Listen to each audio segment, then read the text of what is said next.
Bismillahirrahmanirrahim. Assalamualaikum warahmatullahi wabarakatuh. Salam sang sejati. Fana bukan berarti hancur tanpa sisa, bukan pula lenyap menuju ketiadaan.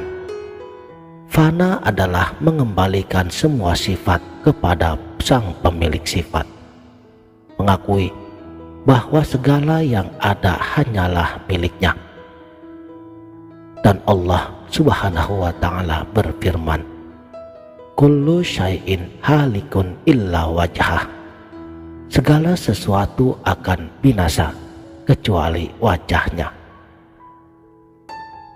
Syekh Ibnu Arabi di dalam Futuhat Al-Makkiyah menuliskan, fana adalah saat dirimu sadar bahwa kamu tidak pernah benar-benar ada, dan yang ada hanyalah Dia. Lalu kamu pun bertanya, siapa yang fana dan siapa yang baqo? Bahkan pertanyaan itu pun lenyap. Sedangkan ada 3 tahapan fana menurut Manazil Al-Sairin. Pertama, fana al-af'al, lenyapnya penglihatan pada segala perbuatan diri. Kamu tahu tanganmu yang menulis, tapi Allah yang menggerakkannya. Fana al-sifat, lenyapnya pengakuan pada sifat-sifat dirimu. Kamu tidak lagi merasa alim, sabar, atau bahkan seseorang yang ahli ibadah. Dan fana azat, lenyapnya kesadaran akan keberadaanmu sendiri, yaitu saat kamu bertanya, di mana aku? Dan tidak ada jawabannya.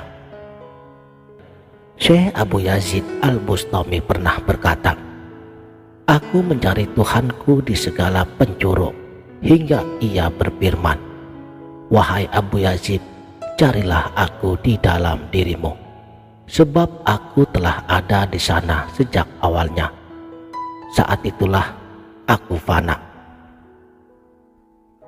Namun banyak pejalan rohani berhenti di sini, mengira fana adalah akhir perjalanan.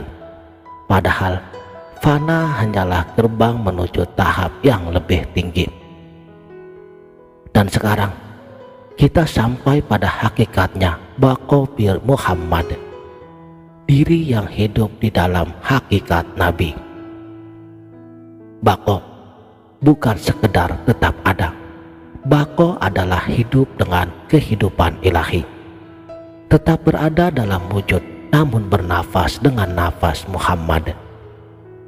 Di sini Syekh Abdul Karim Al-Jilli di dalam Al-Insan Al-Kamil telah menjelaskan, baqo bi Rasul berarti kamu menjadi cermin yang memantulkan sifat-sifat Muhammad, bukan sekedar secara lahir, tetapi secara maknawi. Dan tingkatan baqo menurut tafsir Roh Al-Bayan. Pertama, baqo bil akhlak, hidup dengan akhlak Nabi, seperti sabarnya Nabi Ayub alaihi salam, zuhudnya Nabi Yahya alaihi salam. Kedua, baqo bil asrar, memegang rahasia batin Nabi, yaitu memahami bahasa burung seperti Nabi Sulaiman alaihi salam. Ketiga, baqo bizat, menyatu dengan hakikat Nur Muhammad, tahap di mana Nabi bersabda, aku sudah ada sebelum Adam. Inilah jembatan antara fana dan makrifatullah. Tanpanya seorang arif bisa terjebak dalam keesaan semu yang membuatnya terasing dari misi kenabian.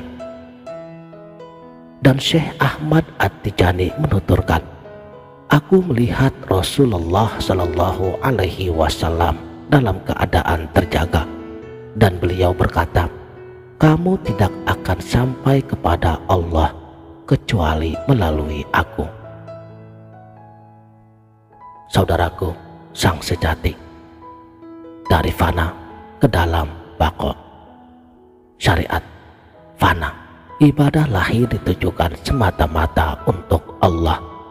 Berdirinya seorang hamba di hadapan Tuhannya. Tarekat bako, ibadahnya diisi dengan hakikat Muhammad. Salatmu adalah mi'raj ruhanimu. Dan hakikat fana dan bako, tidak ada lagi jarak antara hamba dan Tuhannya. Dalam hadis qudsi, aku adalah mata yang dengannya dia melihat. Dan Syekh Abdul Qadir Al-Jailani telah mengingatkan kita. Katanya, banyak orang berhenti pada fana, larut dalam keesaan, tapi mereka lupa akan tanggung jawabnya sebagai khalifah Allah. Tanpa baqo bi Rasul, kamu akan tersesat dalam samudra zatnya. Di ujung perjalanan ini, kamu tidak lagi mencari, tidak lagi bertanya, dan tidak lagi ingin menjadi sesuatu. Yang ada hanyalah esa, yaitu menyerahkan dirimu seutuhnya kepada Dia yang memiliki segalanya. Tarik nafas dalam sambil ucapkan di dalam hatimu, aku darimu. Tahan sejenak, rasakan detak jantungmu sebagai ketukan dari tangannya, dan hembuskan secara perlahan sambil berkata, dan kepadamu aku kembali. Sekarang ucapkan secara perlahan, ho, ho, ho.